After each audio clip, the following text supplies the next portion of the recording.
everybody, this is Heather, and today I'm going to share with you the books that I read in the month of September.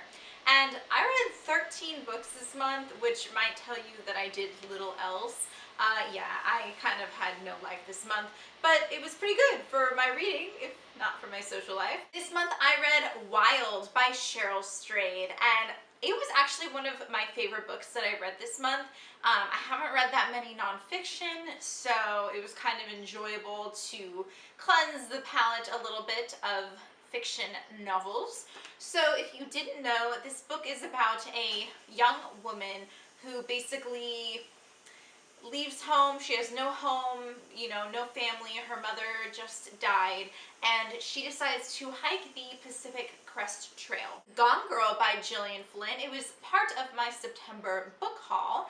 This book has two narrators. You've got Nick Dunn and his wife Amy Dunn, and Amy disappears, and Nick is basically being blamed for it. So it's this whole, like, he said, she said, what really happened, mystery thriller, and then there's this crazy twist at the end, which I did not see coming. But yeah, I was very, uncomfortable reading it, because you don't know who to believe, and that's the point. That's the whole point of it. So once I got to the end, I was like, what? So if you want to read a book that will make you react that way, I definitely recommend this. Shatter Me by, God, and I cannot say her name, Tahira Mafi, is that right? I don't know. By Tahira Mafi. I'm not going to get too into this because I can rant and rave about this book for a long time. Basically, it is about a girl who can kill people just by touching them, and that's cool, right? Anyway, it's pretty much the main premise of the book. If I get too much into it, I might accidentally give something away, and I do want you guys to read it and get an opinion for yourselves. I didn't love the writing style of this book, but I'm interested in the plot, so I do want to continue reading the series. P.S. I Still Love You by Jenny Han. I read To All the Boys I Loved Before back in August, and I enjoyed it. I didn't love it, but like I said in my book haul, I just wanted a book that I could fly through, and I did. I flew through this, although I do not like how it ended. Fangirl by Rowell. My first Rowell novel, and it will not be my last. I loved it so much. This book had so many more layers than it could have, and that's what made it so good. So it's about a girl who has a twin sister, and they both go to the same college, but Kath, the main girl, finds out that Ren, her sister, Catherine, doesn't want to be her roommate. So Kath is a super well-known fan fiction writer in the world of this Simon Snow fandom or whatever. She gets thousands of hits on her fanfics, and she's very popular in that world. But in the real world, social world, she's a little bit socially awkward. So you kind of, figure out, or you experience her struggles being a freshman in college with that, a little bit of that social anxiety. But there's romance, it's really funny, there are, family issues and everything. So you get the whole package with this book. I really liked it, and I definitely think you should read it. Also, this edition is neat because it has fan art in it, which I think is awesome. And I was definitely spoiled by the fact that it had a ribbon bookmark. Off the Page by Jodi Picoult and Samantha Van Leer. So this is the companion novel to Between the Lines. I loved Between the Lines. I thought it was super fluffy and adorable. This book, I don't know if I liked it as much, but I did like it. I mean, it was nice to kind of tie up all the loose ends and everything. But if you enjoyed Between the Lines, but maybe not a crazy amount, you probably don't need to read Off the Page. I just wanted to see what would happen in it, but it wasn't mind-blowing or anything. Finding Audrey by Sophie Kinsella. Now, I loved this book so much. So basically it is about a girl who something happened at her school, and you don't really know what happened, but it caused her to have this really severe social anxiety.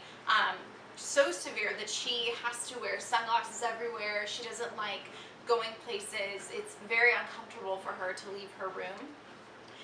That being said, it's a hilarious book. I laughed out loud. I nearly cried at the end. I got a little choked up there at the end, but in a really happy way. So I definitely recommend you read this book. It's an easy read. I think I read it in a day, and I enjoyed every minute of it. Another book I reread actually, I've already read this month, was A Light in the Attic by Cheryl Silverstein. This is a copy I have had since 1999, and I got it for my birthday when I turned 8 years old. It is a collection of little poems written by Cheryl Silverstein, and the poems are so cute, and some of them are just really ridiculous and really silly, and others actually, they have some weight to them. I mean, as I was reading it, I was like, this is getting real.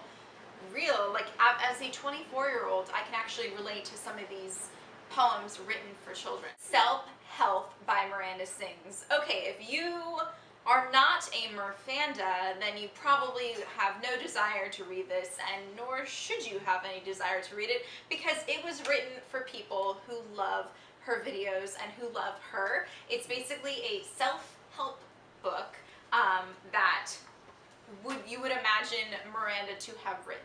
So the advice should not be taken literally at all. It is ridiculous and crazy and hilarious. If you love Miranda Sings, you should read this. You will laugh out loud, and I challenge you to try and read this without doing an impression of her. Alright, I saved the last four because they are definitely related to each other, so I'm not going to get into each and every one because spoilers. So, I read the Throne of Glass series by Sarah J. Maas, or Maas, I don't know how you would pronounce it, but that's how I'm pronouncing it, Maas. Sarah J. Maas. So it is about a girl named Selena Sardothian who is a fearless, awesome, amazing assassin. It starts off where she was actually imprisoned in a labor camp by the king of Adarlan, who is this corrupt ruler who basically has killed a lot of people, and he's super evil. So the prince of Adarlan actually comes to this prison camp and offers her a chance for freedom if she goes through this competition to become the king's champion, which would basically be the king's personal assassin. If you love fantasy books and young adult fantasy books and really strong female characters, definitely pick this one up. I also read Crown of Midnight by Sarah J. Maas. It follows Selena, it follows Selena and pretty much picks up right where Throne of Glass leaves off. So yeah, I definitely enjoyed it a lot. What I noticed with these books is that for the first half of each one, I wasn't really reading it that quickly, and then I get to a certain point in the middle of the book where I all of a sudden cannot put it down. It's like, I don't need sleep, I need answers. So anyway, the world broadens a little bit in this one, which I really liked. Then we get to Heir of Fire by Sarah J. Maas. If you can't tell, I marathoned these. I think I read maybe a different book in between each one just to give me a little bit of a break, but yeah. Anyway, after I finished this, it was my favorite one out of the series. The world gets so much bigger in this book. You will know what I mean if you've read it. I don't want to say anything because I don't want to give anything away, but new characters are introduced, one of which, yes, there's a lot of character development. I feel like if she were following the hero's journey, for her, this book was kind of like the belly of the whale, where she had to kind of go through, she kind of had to hit bottom so that she could be reborn a little bit, I think. I don't want to say any more, don't want to give anything away, but yeah, good book, good one. And finally, Queen of Shadows by Sarah J. Maas. So this one picks up right where Heir of Fire leaves off, and now this one is my favorite of the series because so many loose ends are tied up in just perfect little bows, but there's just enough of a cliffhanger to make me want to pick up the next book.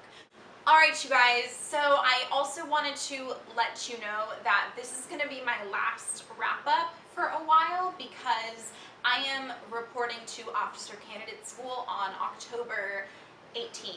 So obviously I will not have read enough books from now until then, and I also won't be here to film a wrap-up for you. So I don't normally do TBRs, but I am going to tell you the few books that I will be reading in October, just because I won't be doing a wrap-up. So I will be reading Red Queen by Victoria Aveyard. It was included in my September book haul. So I will be reading that, as well as Dark Places by Gillian Flynn. So those are the only two books in my book haul that I wasn't able to get to. If you have read any of these, comment below. Let me know what you read this month and what you plan on reading in October. And if you like this video, give it a thumbs up. And don't forget to subscribe to my channel for the next one. I will see you guys in my next video. Bye!